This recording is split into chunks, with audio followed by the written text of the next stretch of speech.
Hello, everyone, and welcome back to another wonderful episode of your favorite St. Louis sports podcast, The Lunatics.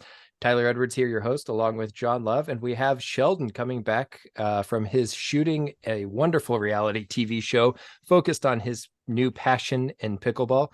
So we're going to get into a lot of that stuff. John, any new news that you want to update us on in the world of St. Louis sports? Yeah, absolutely. So, as we talked about last week, Cardinals are done. Thank God. We're going to pretend like this year didn't happen.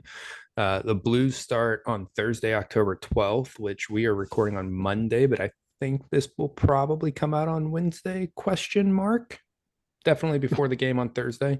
So hopefully you are listening to this before that and you can tune in for it.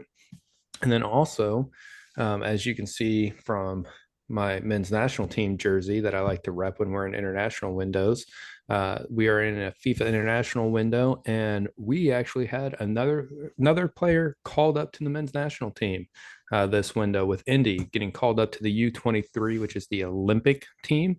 Hopefully that sticks for him. I know he's played previously, I think at the 2017 World Cup for the US. So really hope to get to watch him at the Olympics next summer. That would be awesome. We're gonna be watching it nonstop anyway. But yeah.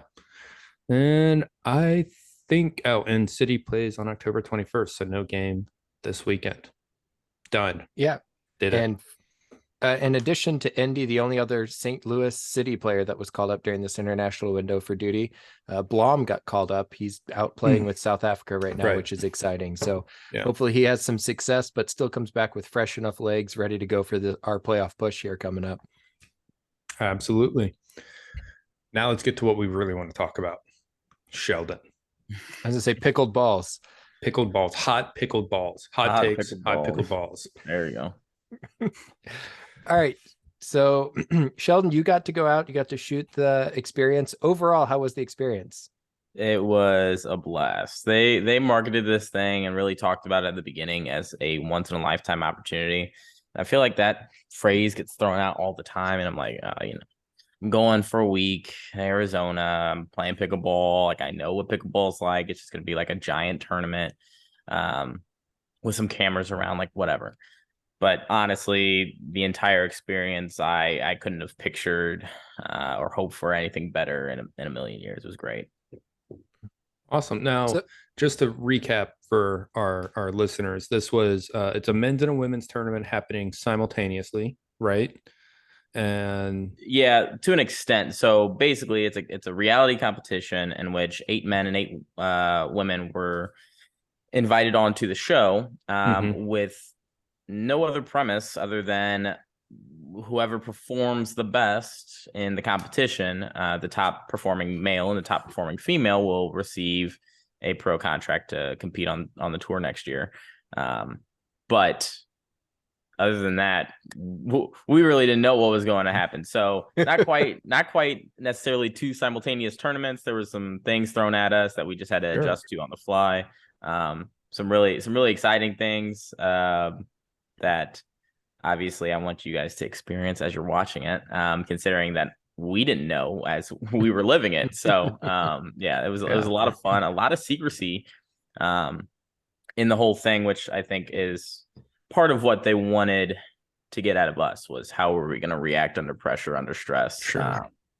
And make strategic decisions. Right. So.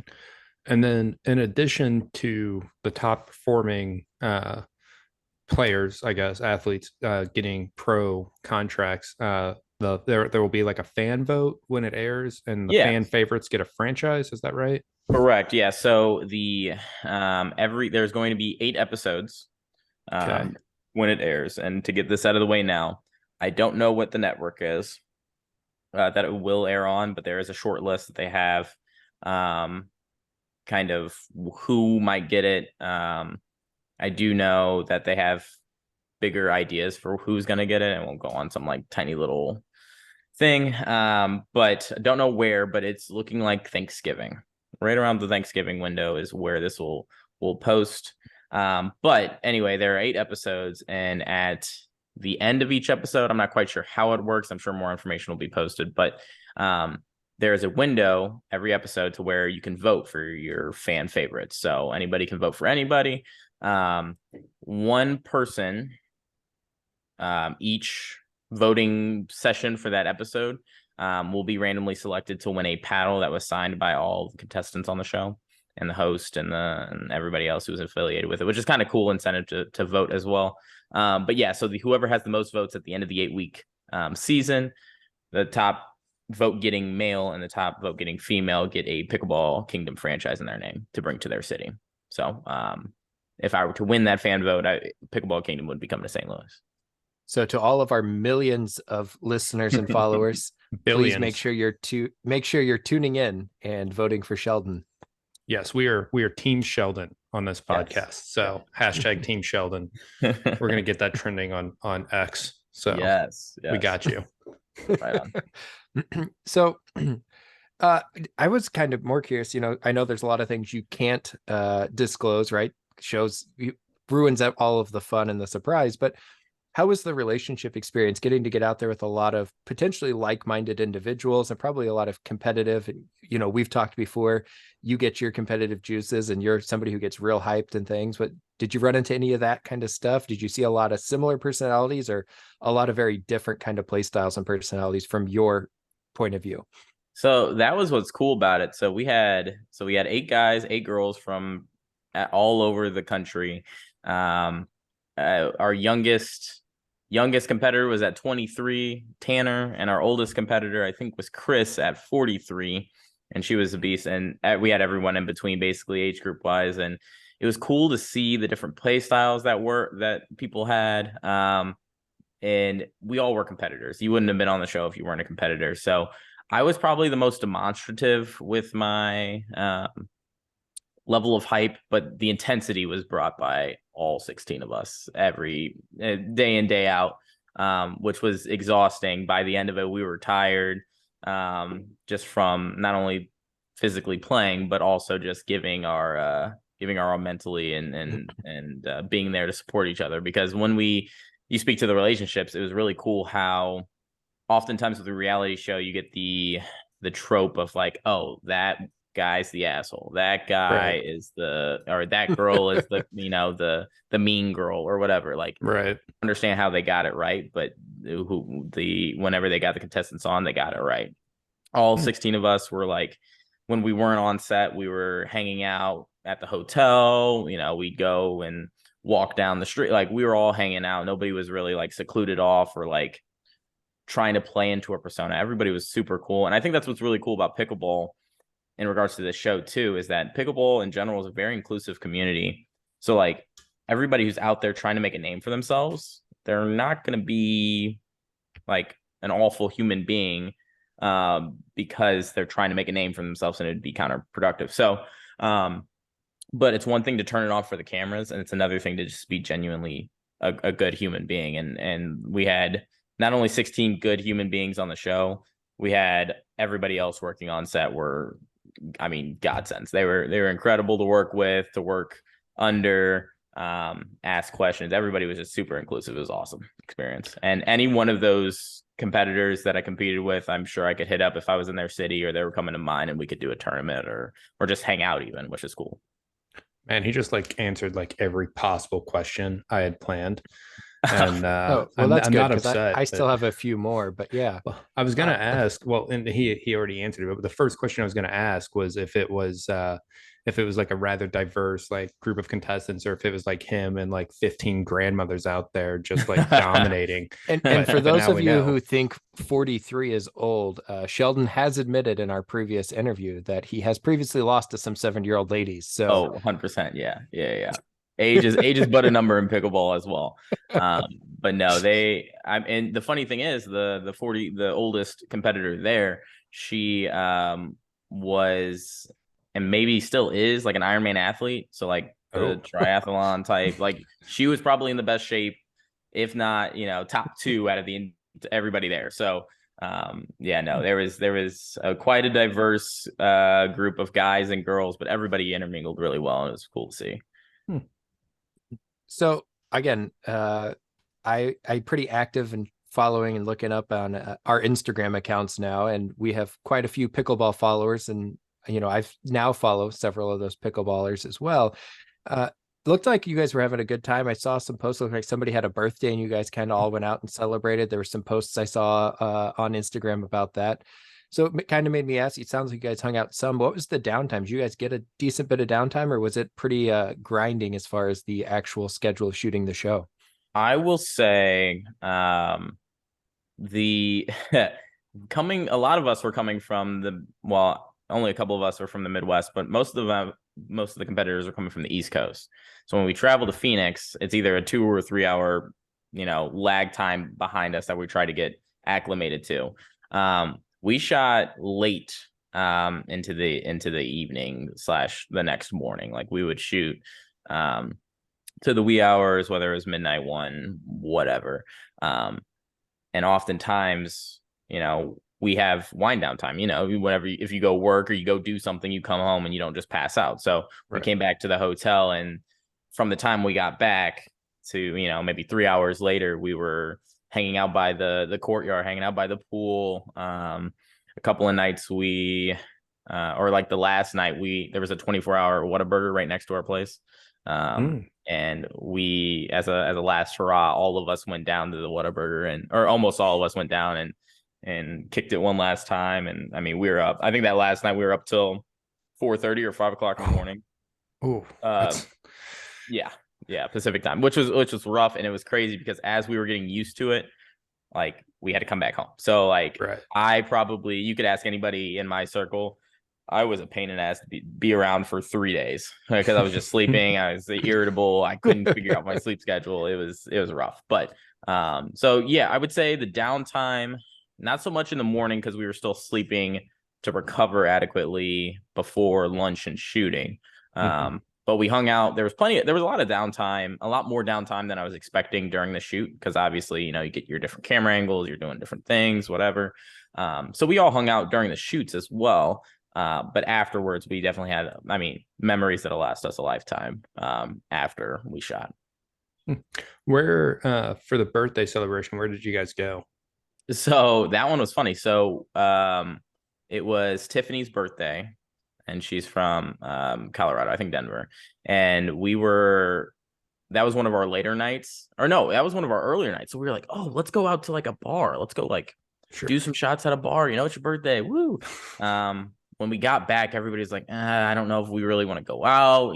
We still got stuff to do, like da.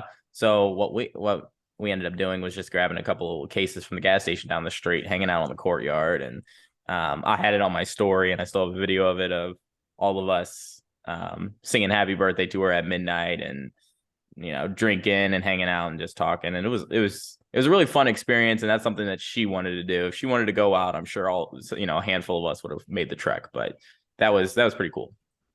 I have to give you some credit. The nice thing is, I was going to say, beer's great for carbo loading for the next day too. Yeah. So yeah, exactly. Yeah. What I was going to say is I would have been like hustling everyone and like letting them all get hammered and like just like never drinking so that everyone else is hungover when competing the next day. And I'm like fresh and ready to go. Yeah. But that might be metagaming too much. No. That would definitely, I feel like, be a move for sure. But I think everybody was, cognizant of, hey, we got a long day tomorrow. Let's keep it casual, a couple beers. Let's, but yeah, it was a lot of fun. John would have been the guy with bottle of tequila pouring shots, and he himself would have been doing shots of water because he's right. That's right. Hey man, I'm here to win. Right. There's got to be at least one of those guys in every reality TV show. They tried to weed those people out, which is probably why you didn't make it onto the show. Also, the fact that you don't play pickleball probably helped as well. My lack of an application is probably the bigger disqualifier, but that would have been the next one for sure. So yeah, we'll keep us up to date. I'm excited for the show to go live, and I think a lot of our followers will be excited to see it in action. Again, who doesn't love good old reality TV? We live in America, so that's what we live on. That's right. It's an American pastime. So once we have the times, dates, we will be posting them all over our social media. So keep an eye out for that coming up. It sounds like if Sheldon's predictions are correct, here in about 6 weeks, we should have a pretty firm date on when things are going to start airing, if not sooner. So for those of you who do not know, Sheldon is also an avid St. Louis sports fan. Show them the and tattoo. Show the fans the tattoo. Oh yeah. This bad boy got a couple years ago. That's right. That means he's more committed than we are. Like,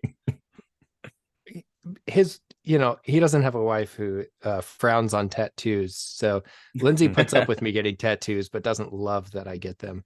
So with that in mind, we want to talk a little bit and get some hot takes from our pickled ball friend, and kind of go into some things. So we actually reached out to you a little bit ahead of time. And I don't know if you have them or if you want me to read them off. It's up to you. You could read them off. I mean, it would take me a second to probably find them, but no, you are fine somewhere. It was good stuff. So that's what's more important. But the first one was Cardinals related. Okay. The first thing up is Ollie and the players send the "you up" text, yeah, promising that everyone that they're going to change. And the hot take is that Sheldon says he's full on falling for it. Yes. So tell me about the "you up" text that you are biting and going in for the one night stand, as it were. Yes. Yeah. So picture this. It is 2:37 in the morning on a Friday. You're up for some reason, just watching Netflix, and finally over that one just person who was just hitting you up they just wanted to use you like a piece of meat, and you're like, I'm finally over that. I'm growing as a person. I lit a candle the other day. It's great. 2:37 rolls around. Okay. You get a text, "you up," and then it's decision time, right? It's no, that person doesn't deserve my time and my energy. I'm not going to do that. But maybe they can change. Maybe they do actually care. That's where I'm at with these St. Louis Cardinals. I think given all of it was funny because the last like 2 weeks of maybe a little bit more, Waino getting 200, there was a little bit of like fanfare with that. And then Waino's like last weekend, there was a bit of like I'm going to say lightheartedness. It was like, this is a sending off party. Like, Waino, thank you for what you've done. But part of me loved the fact that nobody held their tongue after the season was said and done. After Waino got a send off, everybody was like, that sucked. And we're not letting that happen again. We can't let it happen again. And that's something that I don't feel like they've always said the right things on paper. It was the way they went about saying it as well. And everybody was on the same page that they almost were saying, if you're not with getting us to where we need to be, you're not going to be around here. Player, I mean, they're not going to fire Mo if he doesn't go out and get pitchers after the offseason. But basically, your tenure here as a player, as a front office, is limited if you do not do what you need to do to get us to where we need to be as a franchise. And I full on fell for it. I am falling for it. I do believe him, but it could be very much a get ghosted right after meeting back up with them. So yeah, I mean, there's just so many pitchers they need to get. Is that what you were gonna say? There's a couple things. There's the pitchers piece, right? But I think what this staff as a whole is missing is a big league voice. Name one somebody who's got a lot of big league experience as a player on our staff and our coaching staff. I see where you're going with that. So at first you were we had somebody, right? It was great. Amazing bench coach. He's the manager of the Florida Schumachers now. Oh, right. Everyone's favorite team. Yeah. Yeah. But Skip Schumacher, right? Losing him to go manage down for the Marlins was a huge blow. And signing Matt Holliday initially, I thought was a great move to try to replace him, somebody who's got that big league voice. I just don't, if they don't bring in somebody, and potentially on the pitching side as well. I know that Izzy showed up and came and helped out some there down the stretch, but they need some big guys who've been in the big leagues, some guys that can really help. Hey, I've been here, do this, rather than just coaching to analytics. And I think it doesn't matter how many good players you get. I mean, we had some pretty good players outside of pitching, but you could see how much our offense stalled at times and really needed those kind of voices to help push that forward. I mean, yeah, our offensive numbers as a whole looked okay, but if you look, it was the same story the last 2 years where like we'd put up 15 runs, and then we go up against a good pitcher and we don't know how to make adjustments. Yeah, I mean, as far as the offense went, I mean, first off, it doesn't really matter how good your offense is if you're, pitching's letting up 7 runs a game, which was happening there for a while. But I think it was a lot of like there's a lack of situational hitting, if that makes sense to you guys. We'd get on base and it was just everyone doing it individually. It was never like in tandem with each other to work guys over, get them home. But what I was going to say earlier about the pitching is, we're 5 to 6 pitchers away from having a decent staff. You need 3 starting pitchers and 2 or 3 guys in the bullpen. And there's just not enough arms in the market this winter, I don't think, to justify that. Not for the price that I think Mo's willing to spend. I agree. I think that they are going to make a push to make some big changes. I think that there's going to be some changes. I think there's going to be at least one player from our like young core that all of us think shouldn't be traded that will be traded. That's a and bullshit who that player take. It does, and it's just what I think is going to happen, right? And I have my prediction on who I think it's going to be. Other people can say others, but I think we're going to have one of those trades where we're going to really be like, that's going to hurt down the road if this pitcher doesn't work out, right? And I think that's what I'm most nervous about is they're going to get in, they're going to see the price tags, they're going to say, well, we said all these things, and if they're actually going to try to hold up their end of the deal, there's going to be a big trade, and I think we lose one of our big hitters, one of our young position players. Who that is, again, yet to be determined. It also makes you wonder if not trading Carlson for Soto, as he was the sticking point of us not getting Soto, a year and a half ago, was really the right move. And by which I mean it wasn't.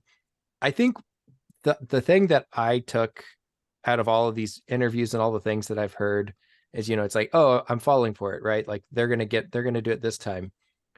But I think back to the mistake that they made, and they talked about the Scherzer ordeal. Oh my God, that pissed me off. Yep. And Scherzer was willing to take less money. He wanted to come home. He's a hometown kid. He grew up here in St. Louis, wanted to come pitch for the Cardinals, told Wainwright, hey, have your front office call me. I'm ready to make a deal.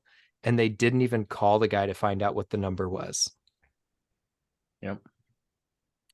If you don't learn from that, what are you going to learn from? Don't get me wrong. It's opening day is going to get here, and I'm going to be out there screaming and hollering and being ready for the Cardinals baseball because, that's what we do. But I think there's going to be a little bit more cautiousness in my enthusiasm until I see what we actually do in this offseason. Right. Well, and like, what was it Mo said last year that, we would be spending more money this year on the payroll than we had, last year, or right. And we did by like $1 million. And he was like, well, I wasn't wrong. And it's like, okay, well, fuck you. First off, like we all know that that's bullshit. But he, in his defense, one of the things he said was, we made offers to guys, but people don't necessarily want to live in St. Louis. And I mean, we all live here. We all know, like, it's not exactly a sexy place to live. It's not LA or Miami or New York, right? Like we get that.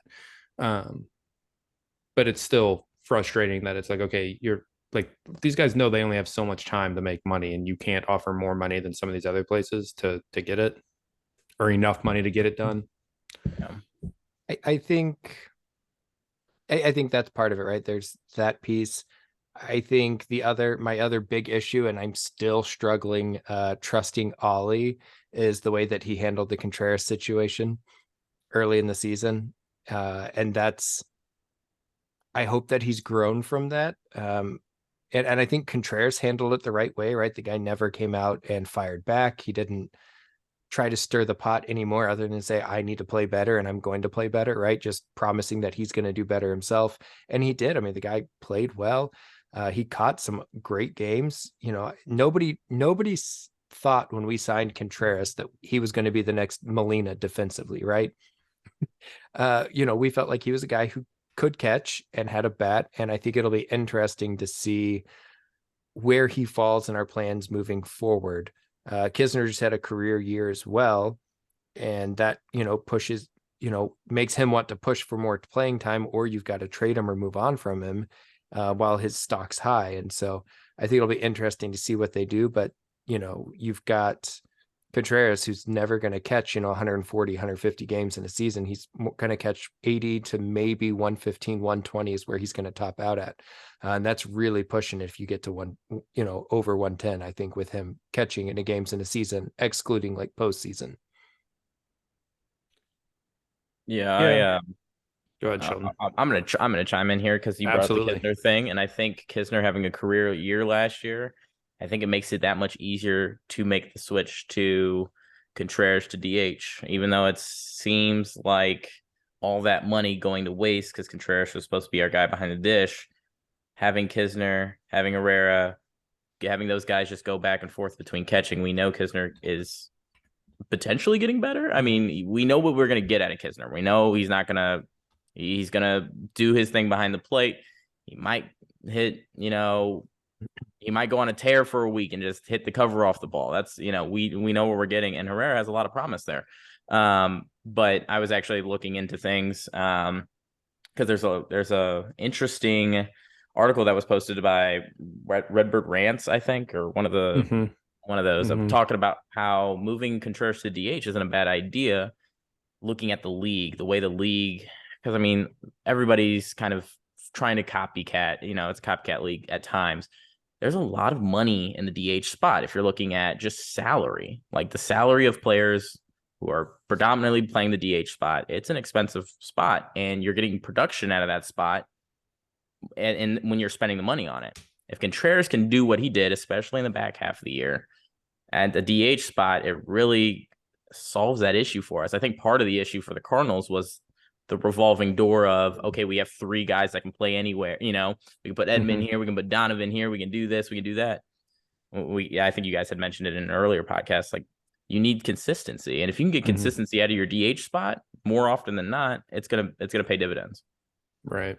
And I think that opens the door to potentially trading one of the young stars, right? If you've got that spot already taken, if you've got a player who looks like they're lined up to play DH all the time, that's a 1-year problem. Because then, I mean, let's be real about Goldie's future with the team, right? Like we've got, honestly, probably 1 more year of Goldie, maybe 2. 2 would shock me. I think next year is probably going to be his last year, unless he has another year like he did in 2022, which could happen. I mean, he was fine this year. He's perfectly fine. It's just, age catches up to everyone. The other thing too, and Sheldon, I was glad you mentioned this, was Herrera knocking on the door. Like, at some point he has to come up. And I think he's going to be better than Kisner. But he's only going to take that step if he gets major league game time. I was looking at Kisner's stats for this year on Baseball Reference. He was a below average hitter to the league. I don't know how he was for the position. But he played in 70 games this year. So, I mean, I know he didn't start every single one of those, but he came in at some point in them. So, yeah, that's 90, 92, right? That Contreras would have played or started. Yeah, technically. Yeah, it's and I think it long term, right? I think, you could potentially also look at plugging Contreras into like the first base side. And the reason that, you talked about the DH and people who don't know or don't follow baseball very closely, right? The reason the DH has become such an expensive position it used to be so localized that it was half the league were the only people who'd pay for it. Well, right. Now that it's universal DH in the AL and NL, both sides, now everyone's bidding against each other. And so that really has driven up the cost and the want to have good DHs. Yeah.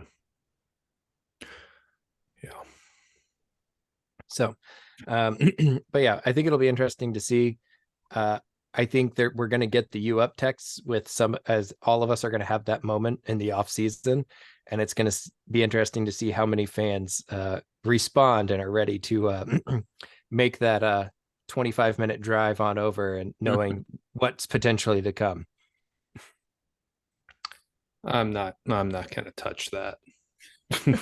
We're just going to move on from that. No? Oh, No, come on. no, All right. no. Nope. The next hot take from Sheldon that we got revolves around our favorite current St. Louis sports team because they're been playing lights out. St. Louis City SC is the number 1 seed and getting no love for what they truly did. Our hot take is that their hardest matchup will be in that first round best of 3 series. If they get through that unscathed, Sheldon says he's throwing down a futures bet on City to win the whole thing. Yep. I think as we've seen throughout the year, now I have not actually bet on City at all this year, sports betting wise, nor do I know the odds. But for the most part, City, up until the last half of the year, was always seen as like they're going to fall off. They're overperforming. Even City fans would say, like, we never expected this in a million years, that we would be, starting off with a 4-game winning streak, 5-game winning streak. That was never in our plans, right? The thing is that everybody in the league still was not taking us as seriously as they probably should have. We take advantage, and that plays directly into our play style, right? Fast forward to why I think this first best of 3 will be what does it for us. The teams that are all competing, I think there's 3 or 4 in there, have really given us tough times when we played them during the regular season. I know Sporting KC's in there. I think they've got the 10 seed right now. Mm-hmm. That's correct. We've got, I think they've all got 1 game left. Maybe I'm wrong on that, but regardless, Dallas technically has 2. I think they're playing this weekend for like a makeup game against Nashville or something like that. Okay. All right. Well, in that case, I guess Dallas could maybe secure their spot if that works out. But basically, the 4 teams in there have all played at one point St. Louis tough. They played us tough. Sporting KC got that first win out. We all knew about that one. That one hurt. But the thing is that our play style plays directly into other teams having the ball. They have to have the ball. They have to have quality on the ball to beat our press, and we wear teams down. However, we aren't sneaking up on anybody anymore, right? We haven't been for the last 2 months of the season. We're the 1 seed. We'll have home field advantage. What I could easily see is teams saying they want us to have the ball.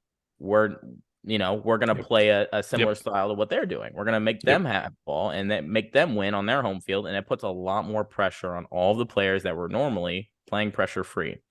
So in my hot take, I honestly think that if we show the poise, and granted, we're getting healthier, we've got this international window to finally bring everybody back up to speed.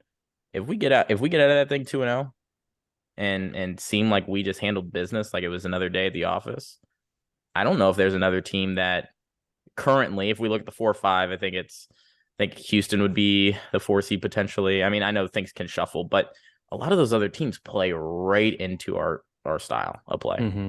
And I like all the other matchups. The one I do not like is I could easily see KC coming in and playing spoiler because I feel like they have our number.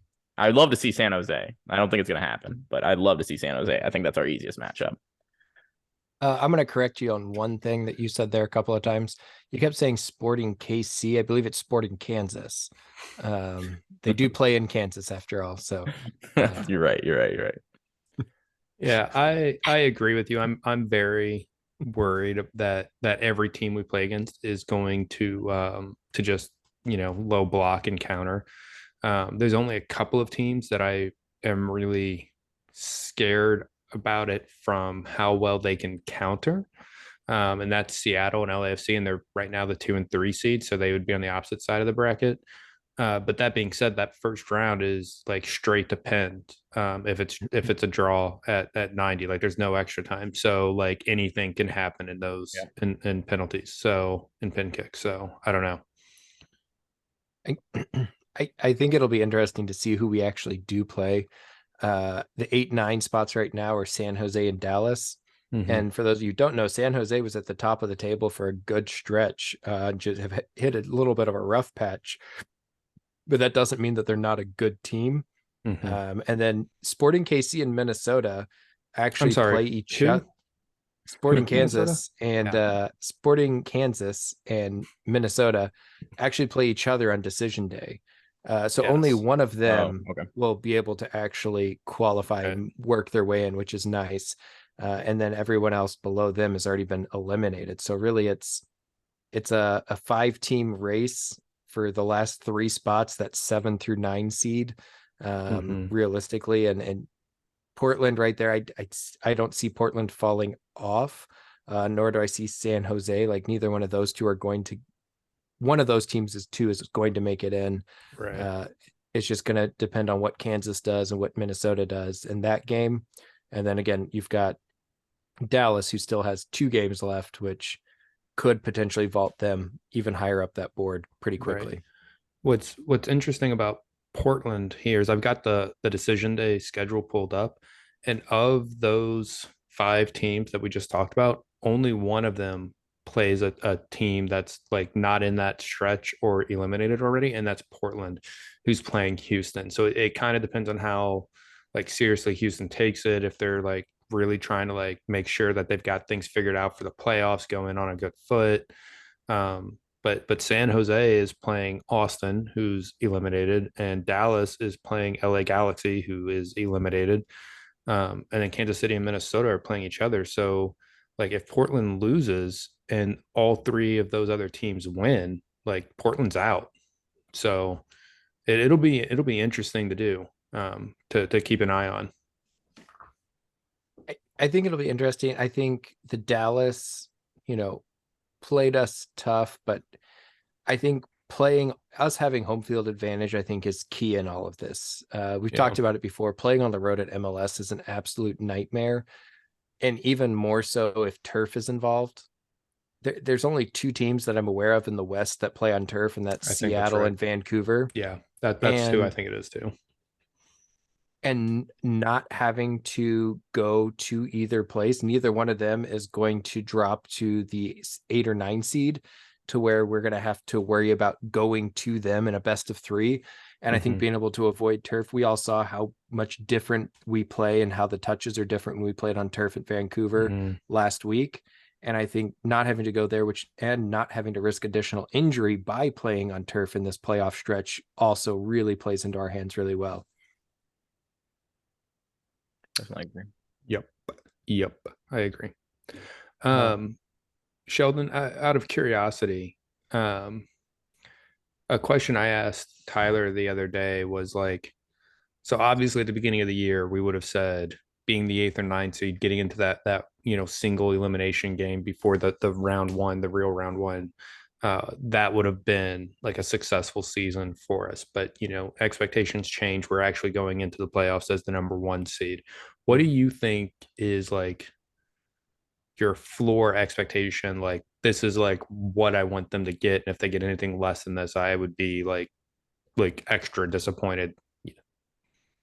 That's a good question. I don't know if I necessarily, I think if I'm being honest, it's probably at least the Western Conference Finals, and then having a good showing. I think that's what would lead.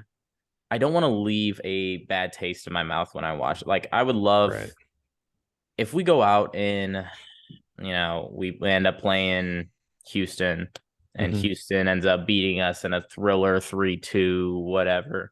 I don't know if I'm as disappointed as if we get to, the MLS, final and we get smoked 5-0. Like, I don't know if, I think it would lead different things, even though we were to make, the championship type. I think, but I would say if I had to pick, it'd probably be the Western Conference Finals. A matchup like LAFC or a matchup like Seattle, which is what it's looking like right now. I think it could make for some really good football, and I think it could. That's probably where I draw the bar as that, but it could easily go up or go down depending on how well we play. If we, lay an egg in the first round, obviously, I'm going to be pretty pissed. Which I think a lot of fans are going to be, and the players would be as well. Agreed. But at the beginning of the year, just get in and see what happens, right? The old Cardinal adage. But Hey, But you know what? Mo has made a lot of money by building teams that are just good enough to get in and see what happens. yep. Honestly, that's how John lived most of his dating life in college. Just get in and see what happens. So moving I moving just on, I'm catch a going to jump. stray here. Like, I don't know excuse what you're me. talking about. Excuse me, sir. I'm going to jump around a little bit on your hot takes because I want to end on your Blues hot takes. Yep. So next hot take, and not related to directly to St. Louis sports, but related to the sports world. Taylor Swift is only dating Travis Kelce to break up with him during the playoffs to get payback for her Eagles losing. I can't take the credit for this one because there is a whole conspiracy line on TikTok and X about all the different reasons why this is true. But the more that I think about it, the more it makes sense. It absolutely makes sense. Now, obviously, Mahomes locked up, right? Who's the next most notable player on the Chiefs? It's Travis Kelce, right? Single eligible bachelor, already tried to shoot a shot once at a concert, which she declined publicly, right? Or like didn't entertain. And then suddenly has a change of thought a few weeks later, decides to entertain it again. Okay. That's the one thing about Taylor Swift is that she's got a plan. She does not just fly by the seat of her pants. I mean, you see what she does with the tour, the way she markets herself. She's a global phenomenon. There's no way that she could not plan something like this. And she has already been well touted as a Philly sports fan. So they just had a Super Bowl match up last year. The rematch likely this year, given the way that some of the teams are shaking out.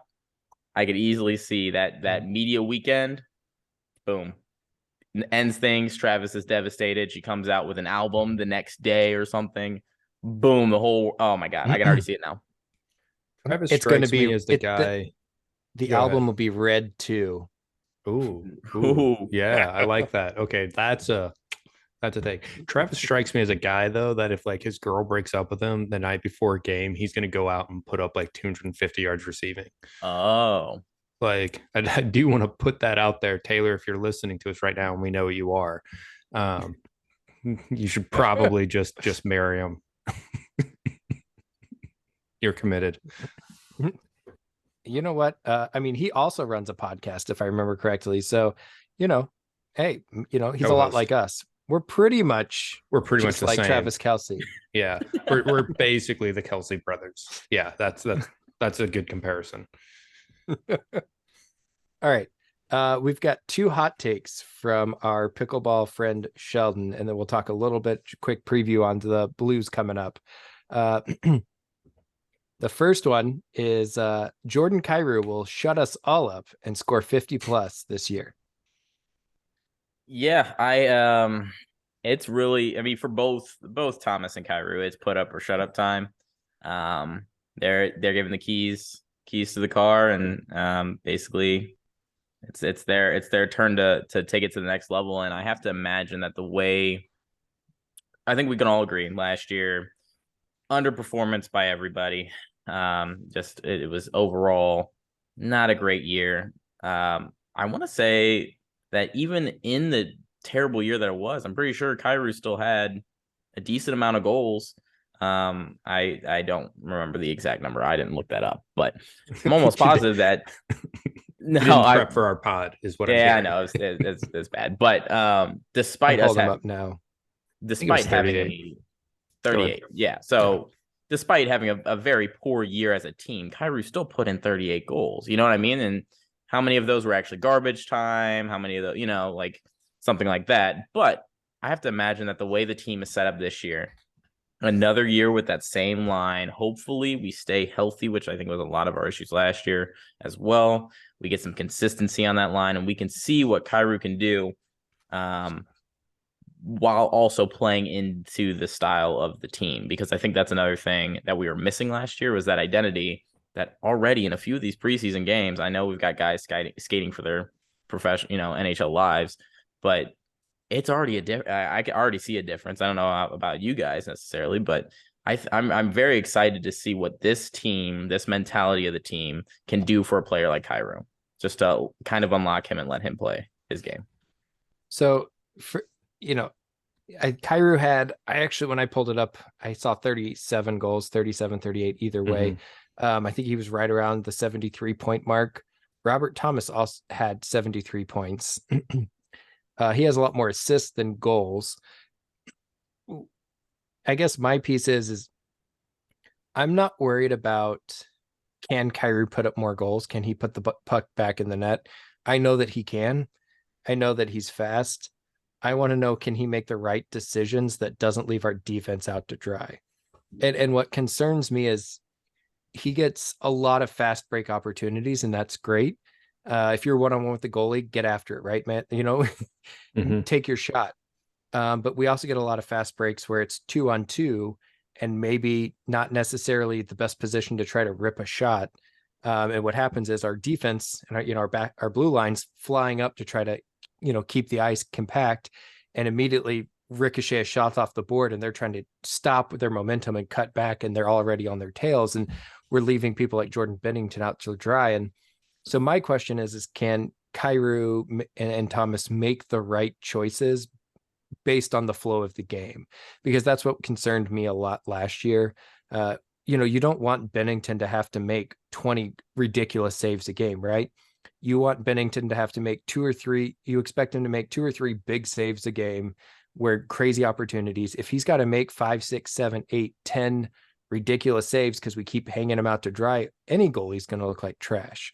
Right. And so that's my hope, right? And Buchnevich, I think, brings it.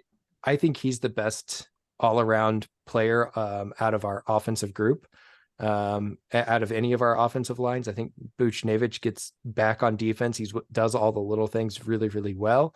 So I think it'll be interesting to see if Thomas and Cairo also play that full 200-foot game, what that line is able to do, because they're going to be paired up with the top defensive lines in the league. So, them putting in 38 goals is good. If they were playing against, bottom, fourth line defensive pairings, it's going to be a lot more, but that's not who they're going to get the joy of going up against. Right. Well, and the other thing I want to point out for his stats for last year, right, is he was a -38 on his plus minus, right? So when he was on the ice, we got outscored by 38 goals. So he's gonna have to, not only do what Tyler just mentioned about, reducing the number of costly giveaways, basically, but also he's gonna have to be a little bit more involved in the defense and cut that down. And that goes true for Thomas too. That's true for both of them. For the record, though, Thomas's plus minus was only -8 last year. Ooh, I did not know that. And if you throw Cairo into the mix, I think Thomas had a much better two-way game last year than Cairo did, but I think he also always has. So it's not like it was like some big evolution that Thomas all of a sudden learned a two-way game. He played more of a two-way game than Cairo before, but it goes to show you, I wonder what Thomas's plus minus would look like if he didn't spend most of the season on the same line as Cairo. Yeah. Good point. All righty. Last bit, and then we'll get into a quick Blues preview. Sheldon says, I think both franchises will bounce back from next year, meaning the Blues and Cardinals. I've heard more excitement about the Cardinals, but your hot take is that the Blues prospects in young core will be more successful than the Cardinals prospects in young core over the next 5 years. So this is probably my favorite hot take that I've had in a little bit. And maybe a bit of recency bias, maybe a little bit, I'm willing to concede. However, the reason that this take exists is because there's a bit of caveat along with it, because I do believe a core member of our young core will be traded for a bigger, better piece that fits the hole that we need in our puzzle that we're trying to fix to be a contender again. So, say, for example, I don't think it's going to be Gorman. I think Gorman is the safest out of that bunch, personally. So, going off my opinion, let's say Gorman stays, okay? Or let's, in this example, we trade him, okay, for Logan Gilbert. I don't know. Whoever we want to trade him for. Get a big pitcher back. Gorman could go off and be a perennial all-star the next 6 years. He does not include into this hot take. It's whoever would be wearing the Cardinals jersey and playing for the next 3 to 5 years who would have the better young core talent. I honestly think, especially after this preseason, watching some of these guys skate for the Blues, I think a lot of those guys where I thought maybe 2 or 3 years out, they could be knocking on the door 2024 going into 2025. And I think it's way more likely that those guys end up being on our team and not necessarily trade assets, where I see the Cardinals young core being more likely to be traded. Like, would I love to see Tink Hence come up here? I have to imagine that he's going to come up and he's going to be part of our bullpen problem, or I guess solution to the problem. I'm hoping that just replace problem with solution or opportunity in your life. I particularly like to use the word opportunity to stay positive. Gotcha. While I now have a drinking opportunity. That's an MBA tactic for the listeners. Hey, this is one thing I've learned from my MBA classes. There you go. Well, the opportunity to fill some of the holes for this Cardinals team that is pretty much could use all the help that they can get. I have a feeling that our young core, granted, on paper, if you were trying to line them, probably have more of the star power or more of the higher potential. I think that the Blues keep a lot more of that talent, and that talent is going to be more easy to plug into our team in the next 2 years, even, where they'll have a little bit more NHL time, a lot of majors time, compared to some of our single A, double A prospects that we're excited about. So I guess my question is, what do you consider success? Do you consider success helping the team make the playoffs, or do you consider success good numbers for the individual? That's a good. It's tough to quantify NHL versus MLB, right? Because you can kind of, I mean, first off, you have twice as many games in the MLB, right? But close to it. So I think I lean more towards what the team does, right? Because I mean, anybody, if we keep Gorman and Gorman hits 45 home runs, but we only win 60 games next year, it's not a success. Like, yes, he went off, but is it successful? No, I don't see it as that. So when I'm talking about core versus core, I think the Blues young core is more likely to bring the Blues success with their involvement versus I think the best way the Cardinals core. And that's crazy to say because I think Walker is going to be a generational talent. I think Gorman's going to rip the cover off the ball. I think Tink Hence, if he does go, I'm going to be heartbroken because that kid's going to go on and do great things. I think that it's more likely that those will become pieces, or we will not be able to find that team around them to let them really come and grow. So we will end up moving on from them, and they'll do Randy or Rosarena things. I think that's an interesting point to point out, though, right? Is the Cardinals are looking to add a lot of pieces. The Blues are looking to build their team, right? Even just the way they're going about the rebuild at the current state. The Blues traded off the guys they wanted. They wanted to move on from the guys that had trade value that they were willing to part with. And I think this year is going to be telling on whether or not the Blues are able to do exactly what you said, which also plays into your piece, right? You think that the Blues are going to bounce back more this year and be better than most people think. Now, John and I talked last week. What was the final number? Was it 92 and a half? 92.5. Do you take the over or the under on 92.5 points for the season? Ooh, that's good. That's a really good number. I mean, we come up with good content here. He asked me how many points I thought they would have, and I said 93. And he's like, so 92.5 is the line then. Wow. I totally played him. Got him on the record, and then I was like, good. This is where we're at. If I was betting a substantial amount of money, I think I would have to go the under. But it's close. That's a really good number. Why am I cheering that? Why am I cheering that? I feel really weird. I think we're a 90 point. Go to hell. I think we're a 90 point team, and I think the only way we really overperform and get into the high 90s is if our defense somehow finds its form again and we stay healthy enough, which I don't anticipate happening. I don't think we're as sure there as we can be. So we'll get into the points here in a minute. Okay, fine. Says the guy who tries to ruin my transitions all the time. Continue, John. Hey, I gotta do that to get my voice heard too. The one thing I was gonna say is The Athletic. Shout out The Athletic, because we're basically a marketing firm for them. Has their annual analysis out where they kind of like, use an algorithm, big math to figure out the points total. And they're predicting us at 80.5 points this year. 80. Wow. 80, yeah. Whereas like when Tyler and I were talking last week, I think, and I was, I took the under, and mine was like, I think they're going to be an 87 to 93 team. So I don't know. We'll see. So I think, you talked about the defense, and I think they hit that higher point total, and the bigger point that they're missing from the defense is actually from their forward group, not from their defensemen. Agreed.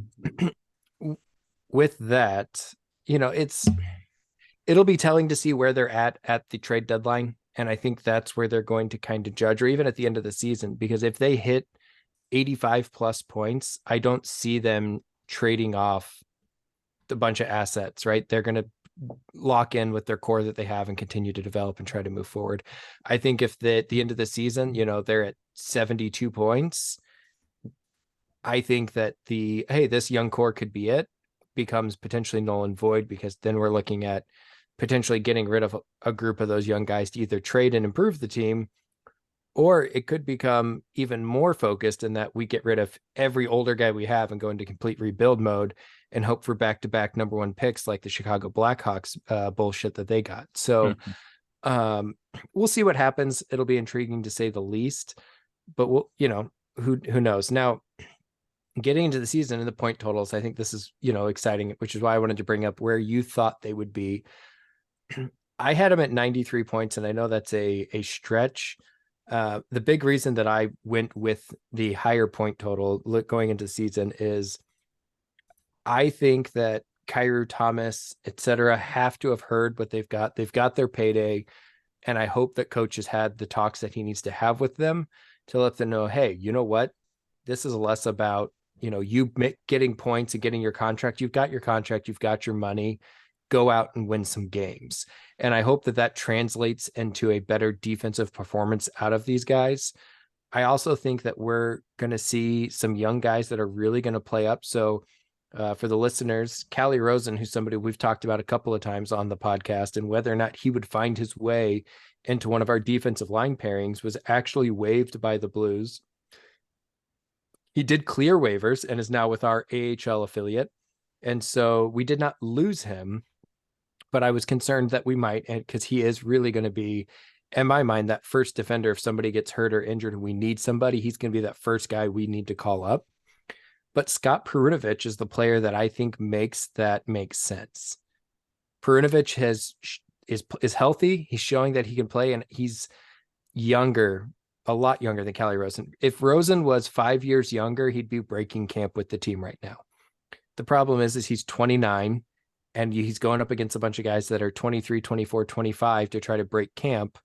And they're going to play their hand with the younger guys and let them develop. And Perunovich has developed, and I think he's earned this spot in this time. And I think his ability to move the puck helps replace some of that offensive loss, or what you would see as a potential offensive loss from losing Callie Rosen.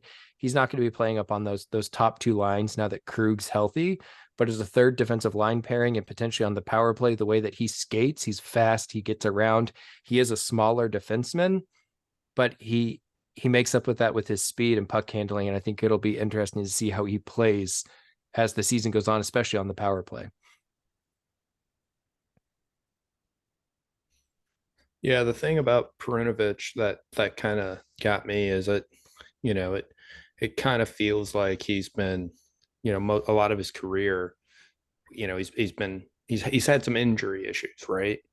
And this year he's healthy and we're excited to have him. And now it just seems like we have too many defensemen and we can't find a spot for him, right? Like, am I the only one who feels that way, or what do you guys think? No, I'm on board with that. I mean, I've said it from the jump. He is a broken, great value Krug. I mean, he's a little bit better on the power play. We're still talking about Perunovic, right? Yeah. Yes. Okay, yeah. He's a fragile, great value Krug. A little bit undersized. I mean, Krug is, I think, smaller than Perunovic even, but they're basically the one and the same. I think that role is already filled if we're gonna have Krug. We have Krug back and healthy, but the problem is Perunovic can't stay on the ice. And I mean, we look at our recent past anyway, with players who can't maintain. I mean, the best quality to have in a player is availability, and if you can't stay on the ice, I don't know where you kind of fit into that equation. I think it'll be interesting to see if he stays healthy, if he can finally put it all together. I agree that he brings a lot of the qualities of a Torrey Krug. Torrey Krug's definitely got the experience on him. I think Perunovic is a faster skater, which helps him on the power play more. And I think part of the hope of, Chief Craig Berube is to be able to have Perunovic play more with Krug and learn from him. I really think, watching Krug being on the same team as Krug, that's, again, you saying that's I agree, that's the role he needs to fill, but there's not a lot of undersized defensemen that have had the career that Torrey Krug has had. And I think having somebody there to help mentor him, and again, not sure if that's actually what's going to happen, right? But if that is what's happening, I think it's going to be huge for Perunovic, assuming, again, the whole thing for Perunovic really, really lies on whether or not he can stay healthy. I don't know. Again, I think the Blues are going to be better than people think. I think they're going to be a fringe playoff team. If they make it, they're going to be, the bottom seed of the conference. I don't think they're going to come out here and blow some people away or anything. But I think they're going to be competing for a playoff. And if the last 2 weeks of the season, the Blues are still competing for the playoffs, no matter the outcome, I think that's a successful season for them this year. I totally agree. I can't believe that the Athletic has it at 80.5. They basically saying that we're going to repeat what we did last year. Because I'm pretty sure we were an 81 point team or something like that. I'm going to call Jeremy Rutherford after this podcast, because I totally have his cell phone number, and question him about what information he was passing on to the Athletic for this algorithm. Right. Well, and he did say, because then they did a piece where they had the analysts, or the people who write about each team, say how they felt about the points prediction, and his response was, I think that's probably pretty close. He didn't disagree with it. Whereas I think last year that it had us like low 90 points. And then we did the 81. So I do think that that's probably playing into it.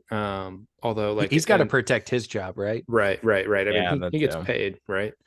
Although Tyler and I were talking about this last week, and Sheldon, I'm curious, just kind of your thought on this. On paper, at least, this team to me feels not substantially different than the team that we ended with.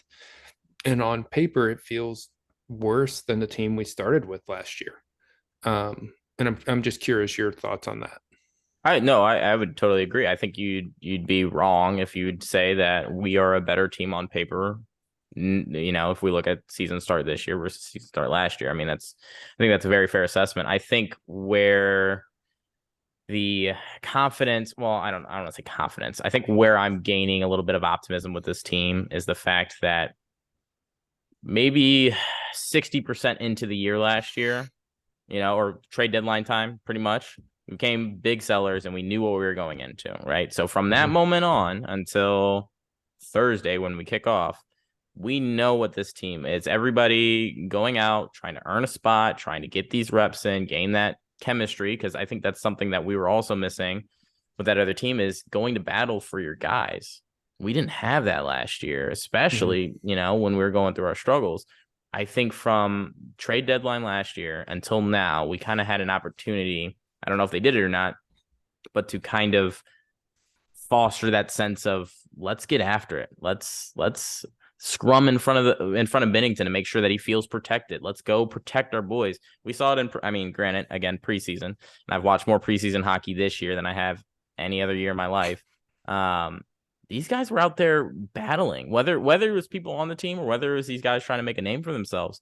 There was not a single chance where somebody was skating into our crease and getting away with it. There wasn't a chance where somebody took a cheap shot and somebody didn't go after him. Last year, it was super lethargic. And I have to imagine that Chiefs got, his head on straight, got the team riled up behind him, and we'll go in with a different mindset, even though we have kind of less quality than we started with last year. I think there's a definite piece to that. And we've talked about this before, but on the podcast, but I want to highlight it again, really leading into the season. And every interview, every piece that I have seen has talked about how this locker room is completely different than it was last year. They have a more unified locker room. People are ready to go in. You just said it, right? They're ready to go to battle for each other. We lost, some big name guys last year, right? We lost O'Reilly. we lost Tarasenko. I get it. But there was also a lot of understanding and I think potentially divide in the locker room in that, you had Kyrou and Robert Thomas got their payday, and these guys know there's only so much money to go around and they're on expiring contracts. And what does that do to your locker room knowing, hey, you guys are the ones getting paid, you do it, right? You lead the team because, and I'm not saying that's exactly what happened, but you end up with that divide in the locker room. And, there was a divide in the locker room, right? And then they go out and sign somebody like a Kevin Hayes, a guy who is known to help bring locker rooms together and be that player for the team. We traded and we brought back Sammy Blais. We've got some guys who've got some good experience to help with some of these younger guys. And then we name our captain, Braden Shen. I don't know if there's another guy more deserving to be the captain. I mean, honestly, could have potentially been the captain over Ryan O'Reilly when O'Reilly was named the captain. And so, we still have Sonny, and we've got Jakub Vrana, who I think is going to be that potential wild card if that guy has a great season, especially knowing that he's going to get matched up against some lower defensive lines. Mm-hmm. If he can feast on those lower defensive lines, I mean, we have that potential, and that's where I see a lot of that upside coming up. Jake Neighbors, I hope, takes another step forward as well. And I think we've got a lot of opportunity here to see what happens. Our top four defensemen don't look, a whole lot different than what they did last year at all.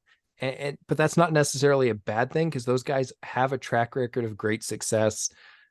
I just think it really is going to line up with who's on the offensive pairing with them and whether or not they're getting left out to dry, because these guys know how to play. Mm-hmm. And Justin Falk had arguably the best season of his career last year. He did. Yeah. So it's not saying that all of our defensemen had bad years. And, if our offensive guys are playing a full 200-foot game, that's going to unleash people like Parayko to potentially have more of those shots. And that guy's got a wicked slap shot when mm-hmm. he actually unleashes it. So I think it'll be interesting to see how it plays out with this more unified locker room. If these guys, if you get Jordan Kyrou in a locker room where he feels like he needs to be the example, if he's able to then take that lead on and really show his stuff and play that whole game, sacrifice his body a little bit to block some shots here and there.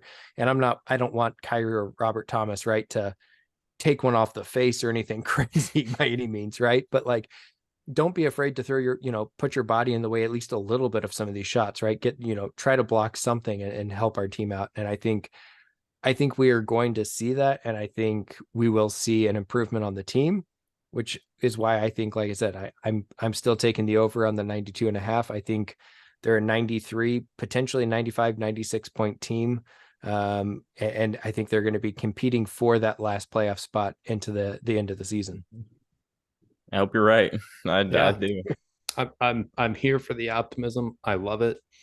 I'm really glad you mentioned Vrana because he had a just great preseason this year too. And I think he's going to be one of the keys to our success as the year goes on because, I don't know if he can play like that. And you have to limit your takeaways from preseason, right? Like that's true of every sport. But if we get that Vrana all year long, like I think that's going to be huge for us in a lot of games. But look at what he did last year when he got called up, right? And I talked about it in one of our first podcasts. We talked about the Blues, was whether or not Verano could harness what puts potentially lightning in a bottle at the end of last year when he got called up and was scoring points left and right. Could he harness that and at least a portion of that for the duration of a season? And in the preseason, he showed me, hey, I'm picking up right where I left off. Right. But can he really continue to do it? And again, can he continue to take advantage of the fact that teams are going to focus on Kyrou, Thomas, and Buchnevich? So he's going to get those second, third line defensive pairings. And can he continue to feast on them? And I think that is, if he can, I think we have that gives us a huge step forward offensively and a bigger cushion to try to make that push. Again, I think, like I said, a successful season for the Blues. I'm not under any impression to say these guys are Stanley Cup contenders, but I think that they could be, and they should be, at least playoff contenders in late into the season. Yeah, let's do it. I mean, let's do it. I'm ready. I'm ready for Thursday already. Let's fucking go. Vrana hat trick. Calling it now. Book it. For Thursday, for game one. Yep. Okay. If Verana gets a hat trick, we'll have you back on. You can come over to my place to record. Let's go. You can drink whiskey with me. It'll be a good time. Yes, let's do it. I'm not going to promise too much again, because every time I do that, I get fucked. So we have been on for a little over an hour, so we'll go ahead and wrap this thing up. It's exciting time for those of you guys who don't know. Again, catch the Blues season opener this Thursday. It's going to be an exciting game against a good and playoff caliber team. So hopefully we get a win. We're playing Dallas, if I remember correctly, Dallas Stars that we're open up against. And so hopefully things go well, and we see the Verana hat trick that Sheldon has so graciously predicted. Book it, empty netter. Again, keep an eye out for our posts leading into the Pickleball Paddle Battle for Sheldon, where he's going for gold. And by gold, I mean some sponsorships to play in some more tournaments and be more famous. And everyone's a fan of that. So if you enjoy our content, make sure to like, subscribe, and follow. We are on Facebook, Instagram, the platform formerly known as Twitter. And all of our videos are available on Apple Podcasts, Spotify, and YouTube. We look forward to next time, and continue being crazy out there, St. Louis.